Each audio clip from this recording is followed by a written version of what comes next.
পেনভিশন TV presents.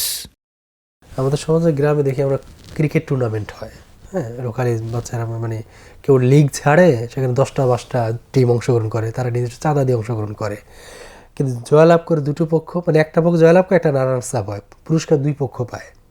আরও যে 8-10 জন কিনলো, হ্যাঁ, লিগের কিনলো, এখন এটা কি জুয়া হবে? প্রচলিত অর্থে জুয়া যেটা আমরা বলি সেই অর্থে এটা জুয়া নয় আমার কাছে, যেটা স্বাভাবিকভাবে মনে হয়। তবে এখানে টাকার হক কিন্তু সবার, ব্যাপারটা কিন্তু একটা জটিলতা আছে এখানে। হ্যাঁ, এখন যদি এখানে সবাই যদি এটা মেনে নেয় যে এটা একটা খেলা বা এটা একটা আসলে আমাদের গেম বা খেলা, এখানে আসলে যে বিজয়ী হবে, যে সফল হবে, সেই পাবে, এক্ষেত্রে আমাদের কোনো আর আপত্তি থাকবে না। তাহলে তো আপনি দিয়েই দিলেন। আর যদি ব্যাপারটা এরকম দিলাম কিন্তু আমারও এখানে দাবি আছে, তো আপনি তাহলে তো খেলা থাকলো না, তাই না? আপনি যখন খেলায় নামবেন তখন আপনাকে তো বিজয়ী হতে হবে। ফলে এই জিনিসটার ভিতরে জুয়া যেটা আর কি, যে মানে একদম লক্ষ লক্ষ টাকা মুহূর্তের মধ্যে নাই হয়ে যাচ্ছে, এখন টাকা দিচ্ছেন মুহূর্তের মধ্যে শেষ হয়ে যাচ্ছে, ওই যে জুয়াটা, যে হ্যাঁ মানুষের যে বাজি ধরে মানুষেরা, কেমন একটা খেলা হচ্ছে, আচ্ছা এই গ্রুপ জিতবে না ওই গ্রুপ জিতবে, আচ্ছা লাগো বাজি লাগো, এবার মনে করেন টাকা দিচ্ছে, এখানে বাজি লাগছে।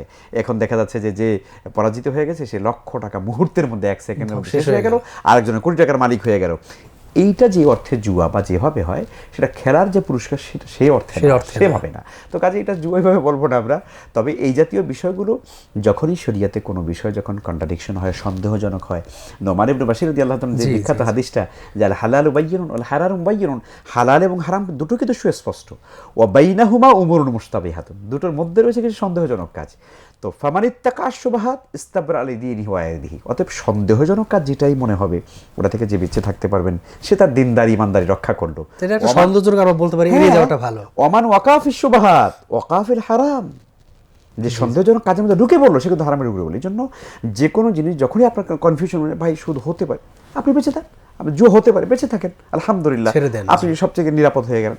এই ক্ষেত্রে আসলে আমরা একটা পরামর্শ দিতে পারি যে স্পন্সর যদি তৃতীয় পক্ষ করে, 10টা টিম খেললো বা স্পন্সর করছে অন্য পক্ষ, তাহলে তো কোনো অসুবিধা থাকার কথা না। জি জি।